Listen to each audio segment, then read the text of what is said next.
clean zone feature.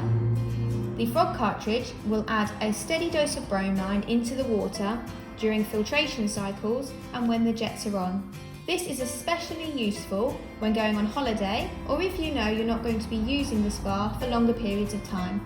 If you are going to use the clean zone system during normal use, you may find that you need to top up using granules from time to time. Before adding your cartridge to the clean zone, make sure the hot tub is turned off. To open the clean zone dial, you simply turn it anti-clockwise and lift. This small handle then pushes down slightly, turn it anti-clockwise and pull up.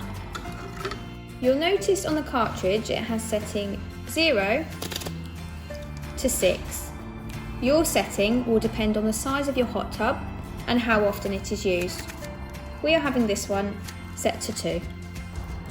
To add the cartridge, you simply pop it into the holder, replace into the clean zone compartment, push down slightly and this time you're twisting clockwise. Then add the top, again you're going clockwise.